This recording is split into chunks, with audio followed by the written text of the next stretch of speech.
Salut à toi vendeur ambitieux. Aujourd'hui, je vais te parler d'un sujet qui fait peur à beaucoup de vendeurs, mais qui peut littéralement sauver ton business. Il s'agit là de la facturation Amazon Ads. Beaucoup lancent des campagnes publicitaires sans jamais vraiment comprendre comment ils sont facturés. Résultat, les campagnes sont bloquées et ils reçoivent des factures surprises et des budgets qui explosent. Et souvent, ça cause une motivation qui chute. Alors, dans cette vidéo, je vais te montrer comment fonctionne la facturation Amazon Ads, comment éviter les erreurs fatales et surtout, comment utiliser ces connaissances pour gérer ton business avec confiance et paix intérieure sans plus avoir de problème. Donc, reste jusqu'à la fin parce que je vais partager mon rituel hebdomadaire que moi-même j'utilise qui m'évite de faire des pertes inutiles avec Amazon Ads. C'est parti.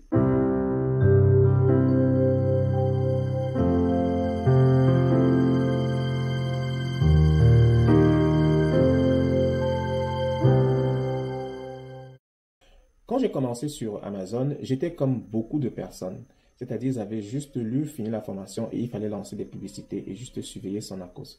Et je croyais que c'était tout. Mais un jour, je me réveille un lundi matin, je découvre que j'ai dépensé plus de 60 euros sur une campagne test qui tournait tout le week-end sans le savoir. Et ce n'était pas que 60 euros, parce qu'il faut le savoir, à l'époque, c'était beaucoup, parce que chaque euro comptait. Je venais de commencer, je n'avais pas de grands sous. Alors, j'ai décidé de comprendre comment fonctionne la facturation. Et je vais te dire maintenant comment est-ce que ça fonctionne vraiment. Voici comment fonctionne la facturation et voici comment Amazon te facture. Première chose, il y a ce qu'on appelle le seuil de facturation. Alors, quand tu crées un compte Amazon, Amazon va fixer le seuil initial. Ça peut être par exemple 50 $ ou bien 50 euros. Dès que tu dépenses, des dépenses atteignent ce seuil, Amazon va te facturer, égal si tu es à la fin du mois ou pas. Si tu continues à payer à temps, c'est-à-dire tes factures de publicité, Amazon va augmenter ce seuil progressivement, de 50 à 150 à 500, etc. Cela renforce vraiment la confiance d'Amazon en toi. Donc, le seuil est le seuil que ça atteint quand tu peux payer. Alors, la deuxième chose, c'est la facturation mensuelle.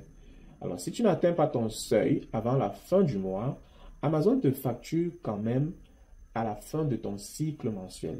C'est-à-dire, même si tu n'as pas atteint 50 $ ou bien 50 euros, tu vas être facturé. Et c'est très important parce que beaucoup de vendeurs oublient ce système. Beaucoup de vendeurs se retrouvent avec une facture inattendue à la fin du mois.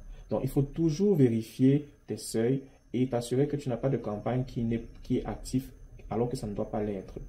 Donc, alors maintenant, on va voir les erreurs de facturation que beaucoup de personnes commettent. La première erreur, c'est d'utiliser une carte expirée ou non compatible. Parfois, Amazon essaie de prélever et échoue et bloque toutes tes campagnes publicitaires en quelques heures. Et tu te retrouves peut-être à ne plus faire de vente.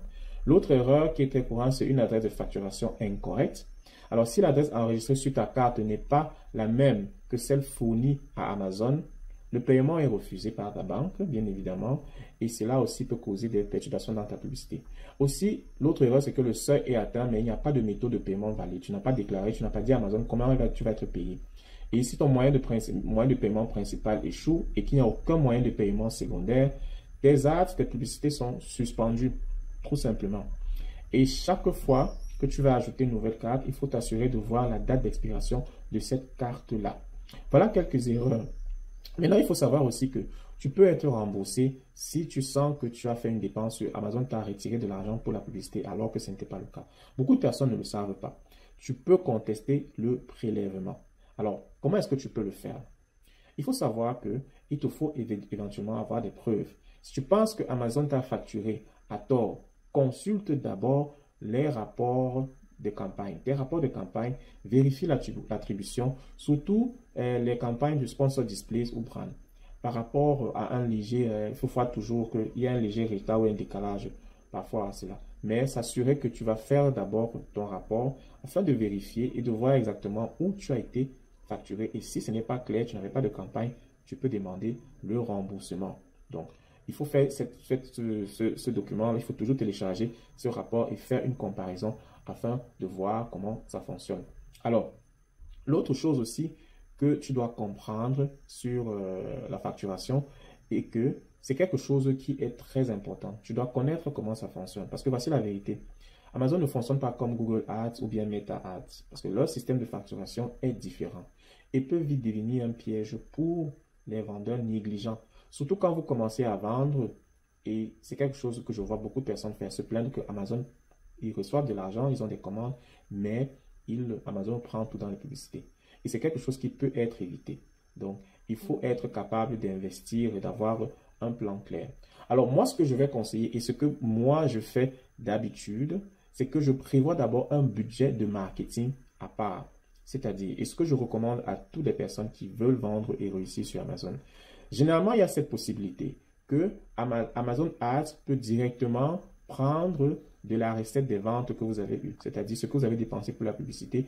Amazon Ads peut directement couper cela dans cet argent. Je vais utiliser ce terme-là. Amazon peut directement prélever directement de vos ventes.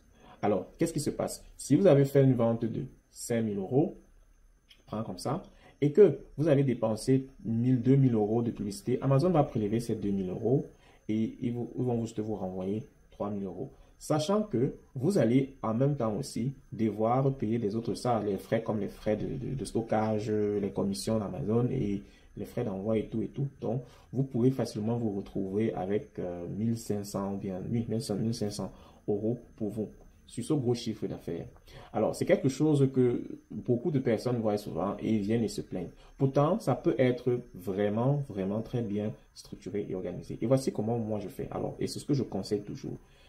Avant de te lancer, quand tu veux faire ta publicité, insère une carte bancaire. Certaines personnes voudraient juste que voilà, Amazon retire les frais de la publicité dans leurs ventes qu'ils ont eues. Je ne conseille pas cela parce que ça te donne l'illusion et ça va donner l'impression qu'en fait, tu n'es pas en train de faire de bonnes ventes ou bien ton activité n'est pas en train de fonctionner et tu n'as pas un contrôle clair.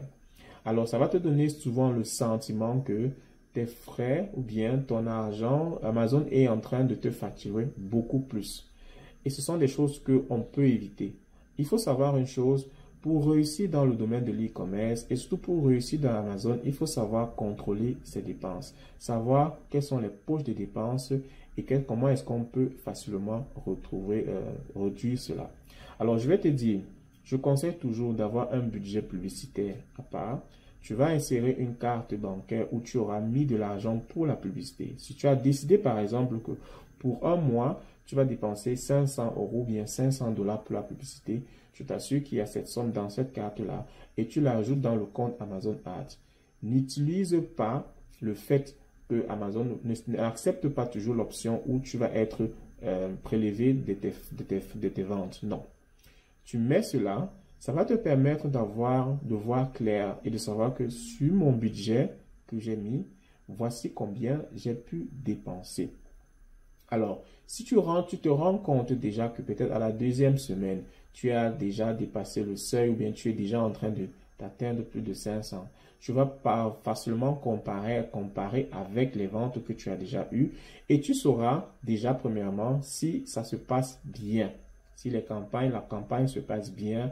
Et si tu es en train d'avoir des ventes, si tu as plus de ventes et que tu vois que tu as peut-être, je prends un exemple, tu as déjà fait plus de 1000 euros ou bien 1000 $ de ventes et que tu as dépensé déjà, tu es à 400, n'est-ce pas?